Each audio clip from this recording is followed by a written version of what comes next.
Why would you be targeted? To kill me, to silence me.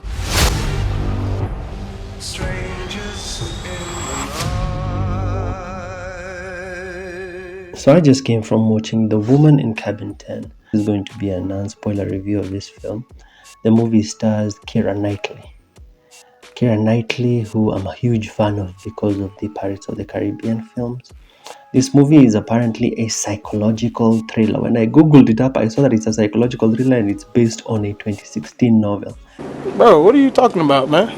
First of all, I didn't know about the novel part, and second of all, this is not a psychological thriller.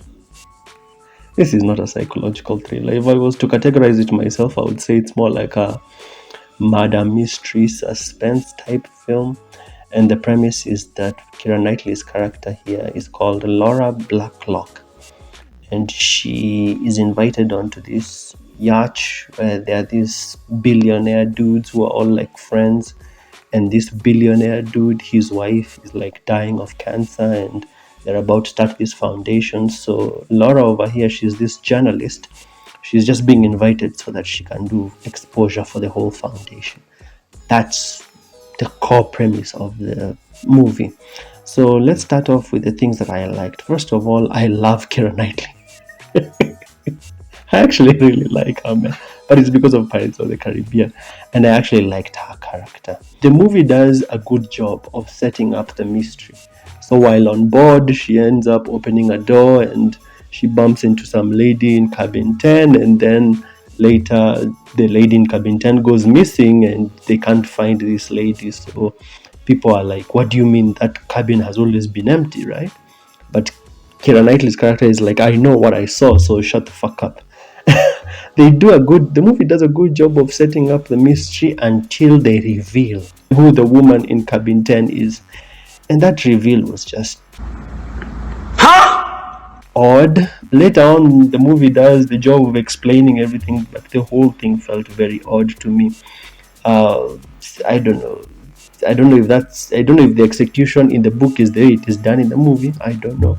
But in the movie, it just felt odd. I had to rewind multiple times to patch up everything in my mind so that it would all feel coherent, but it felt odd. It didn't feel like a, oh my god, type reveal. It felt like a, that type of reveal. Definitely, I could understand Kira's character. She felt very gaslit, being told that there's no one else in that room.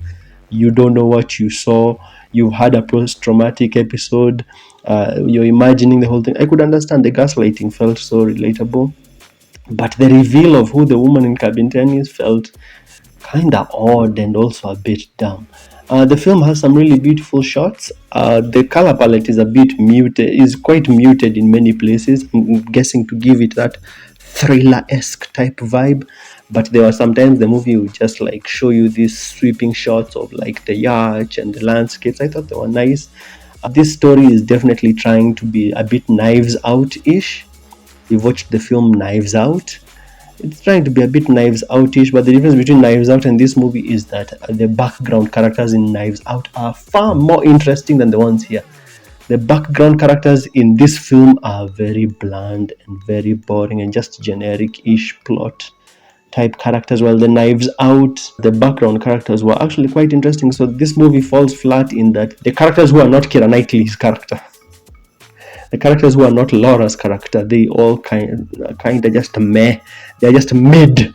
Also, Guy Pearce is here. Guy Pearce is playing the husband to the lady who has cancer. And as soon as I saw him, I was like, oh boy, this is going to be one of those evil white man type movies. The trope of evil white man is done in many movies, but when the evil white man is just evil to be evil, the only character that I enjoyed was Keira Knightley's character. Everyone else was kind of just mid. And out of 10, I think I'd give this movie a 6 out of 10. I'd give it a 6 out of 10. I didn't hate it. I watched it from start to end. I wasn't bored. But I felt like I enjoyed the movie because it was Keira Knightley, not because the movie was presenting me with something so mind-blowing or presenting me with such an insane mystery that I couldn't figure it out. I just feel like I watched it mainly because that Keira, I would not classify it as a thriller. In terms of thriller, no. I would classify it more like a murder mystery suspense. If you've enjoyed my review, make sure to smash like and subscribe. Tell me what you thought of The Woman in Cabin 10 if you've watched it. I didn't hate it, and I googled The Woman in Cabin 10. That's how I got to know that it's actually a book. I saw some of the scores were really low. I even saw that some critics gave it a 26%. I wouldn't go. That's like a 2 out of 10. That's like a 2.6 out of 10. That's so low. I would give it like a 6, maybe 5 at lowest. Okay. Check out these others on your screen. I'll see you in the next one.